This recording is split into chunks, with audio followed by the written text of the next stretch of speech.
guys. It is Krista Curry, your trauma focused, licensed clinical mental health counselor. Listen, this is the Achilles heel, a safe place for us to discuss and digest things that have happened to you, things that are a part of you that may cause your ultimate demise, or things that may cause you not to be as successful as you desire to be. Because what do we know about an Achilles heel?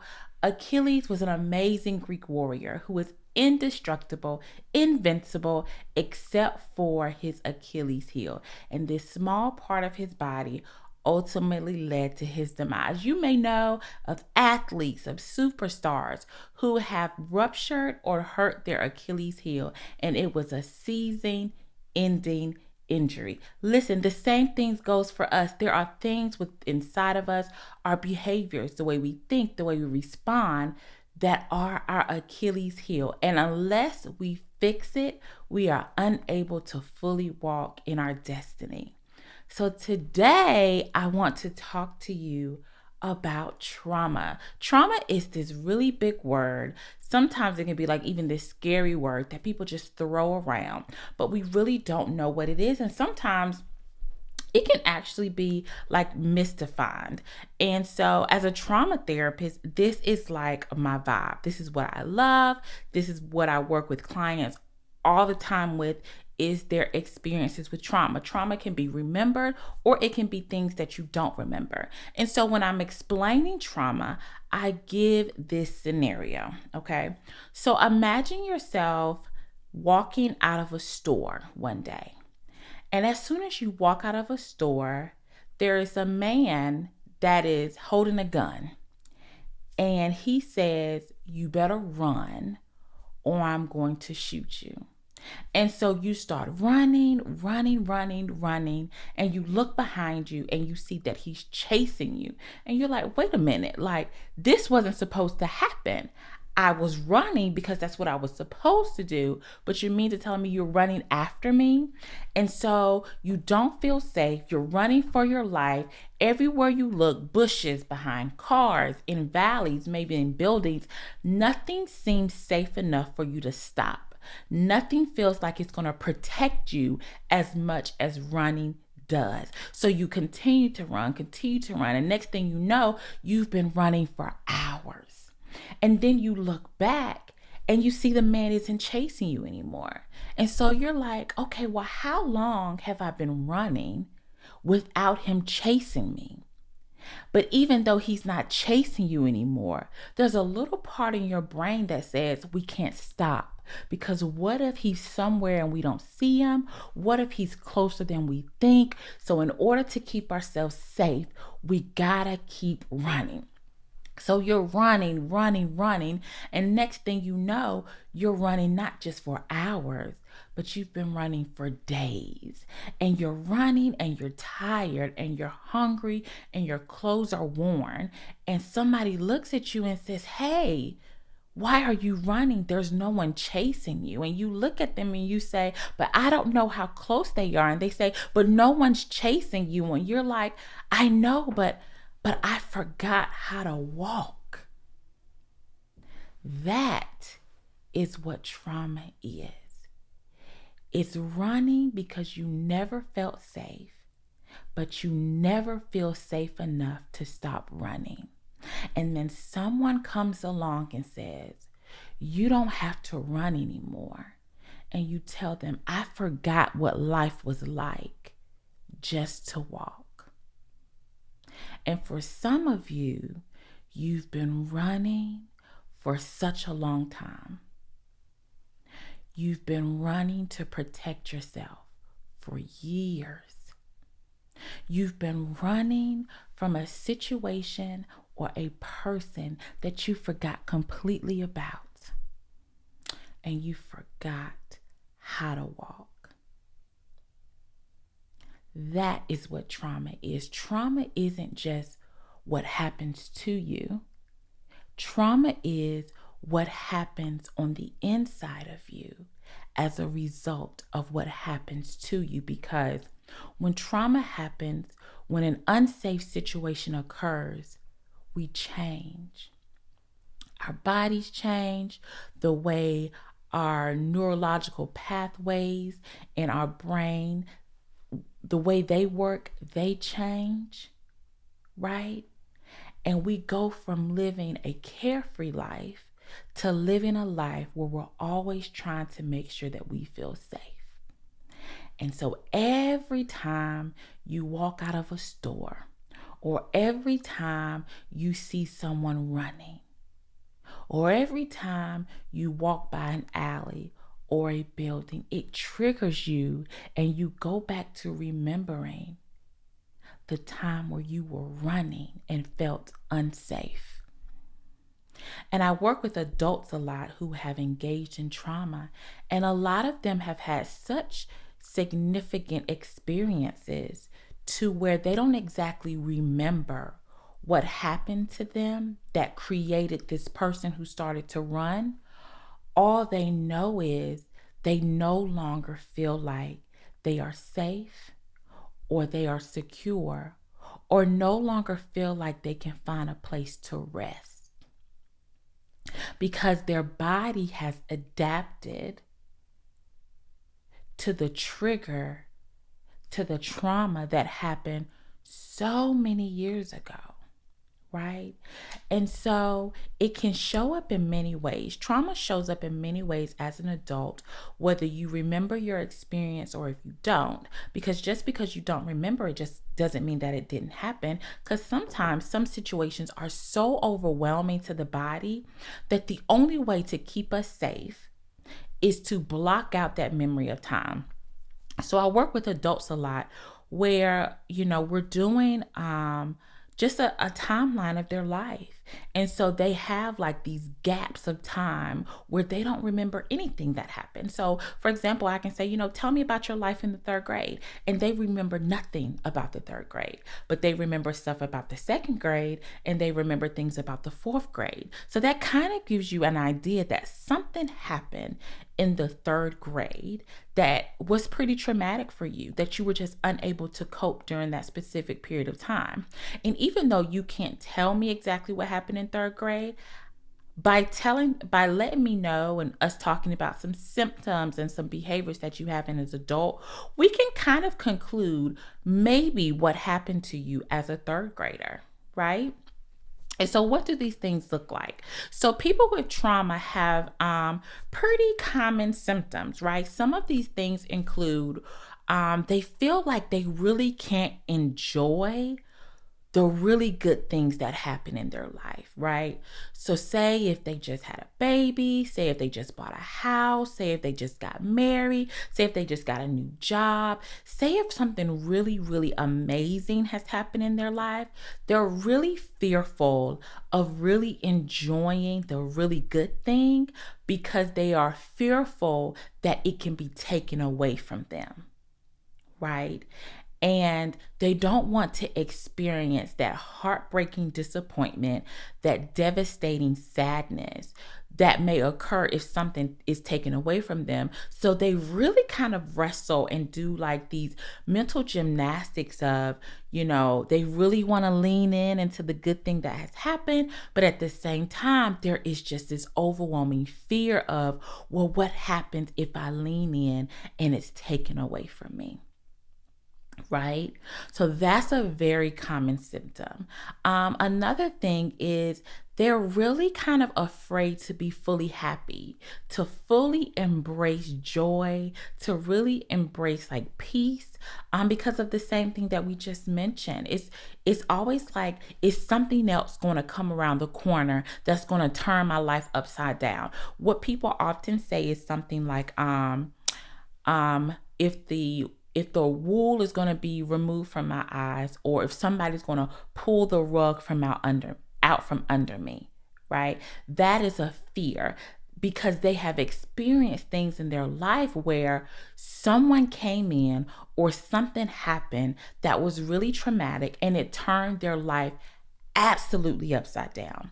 Because remember, trauma isn't just what happens to us, it's what happens inside of us as a result of what has happened. So when we're going through a traumatic situation, our brain goes into like overdrive with recording. So it records everything that's going on in this situation. It records people, it records colors, it records times, it records dates. And so that's why some people, if they have had a serious situation happen, like a loved one die suddenly or a traumatic event happen, say for example, a traumatic event happened around 7:03 p.m., right? Our body keeps score. So around 7:03, they may start feeling really anxious or really sad because your body remembers that on February 13th at 7:05 p.m., this really bad situation happened.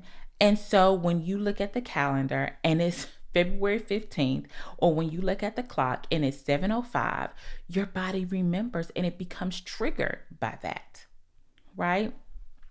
Another thing that people with trauma really struggle with is trusting, right? Trusting if people are genuine, trusting if people are worthy to be trusted, if they should invite them in their space, because along the way, someone has created an environment where the person trusted them and they did something really, really bad that caused a significant amount of mistrust. And so this happens when there are family members who lie or deceive, when there are spouses who have an affair. These things can be really, really traumatic. And as a result, it's really, really hard to trust yourself in a space where you really don't feel safe, or you really feel like someone doesn't have your best interest at hand. Okay. So trauma isn't just, going to war or being in an abusive relationship. Poverty in itself is traumatic, right? There are some studies that say poverty is more traumatic and has more long-term consequences than physical abuse does, right? Because when you experience poverty, that means that the caretakers who are responsible for you are unable to care for your concrete and physical needs. So as a child, you feel like you may have to detach yourself from your parents or your caregiver and go out and try to get these needs met on your own. That is pretty traumatic, not knowing if you're going to have lights on when you get home. Some children may not even know if they're going to be living in the same house when they get off the bus. That is a very common reality. Some children don't even know if they'll be able to eat when they get home. This is a very common reality. But we have to remember that these children grow up to be adults. So what does this look like as an adult? When you have dealt with poverty or lack of concrete needs when you are a child, as an adult, you may be a hoarder of food, right? So you may find that you always have to have like canned goods or things in the freezer, or you get really, really anxious when your food supply gets below a certain amount, or you get really, really anxious if you're not able to pay your bill on time. You get really anxious if your bank account gets really low. There are people who have dealt with poverty where they are hoarders of money, which means they can have $10 million in the bank and they still don't feel safe, right? They still are afraid of spending money on themselves because their past has shown them that your life can change at any minute if you don't have enough money. So in their mind has changed because of the trauma to say, okay, even though I have $10 million in the bank, what happens if I need $10,001,001? Right? I don't have that extra $1. So if I don't have that extra $1, then my life is going to be in complete shambles. And their brain says, for example, I can't pay my water bill on time. So instead of a non-traumatic brain saying, oh, it's okay, I have another 30 days, the person who has had trauma, their brain says, oh, I can't pay my water bill on time, I'm going to be sleeping under a bridge tomorrow. That is literally how their brain functions, because in their experience, that is kind of how life has happened, right? Remember, as children, we don't have the capacity to understand all of the external factors that go into parents not being able to care for us, or situations where we may not always have our needs met. So we have to come up with our own conclusions. And a lot of times, no one ever corrects the conclusions that these children create. And so they become adults who pretty much have this very direct line between not having enough and being homeless, because that is just how their brain has been wired as a result of the trauma. Okay. Another thing is that people with trauma, they are extremely self-reliant. Extremely, especially if a lot of their trauma occurred during childhood. They don't find it easy to ask for help, and they don't find it easy to accept help, right? The world that they lived in made them feel like it was them versus the world. Or if they needed anything, they would have to be the ones to go and get it, because no one who was supposed to be responsible or care for them was reliable. So as adults, they don't ask for help. They suffer in silence. They are the strong friend that everyone talks about. If they need any help, they're not going to tell nobody. They're going to go through it themselves. They may even, as they say,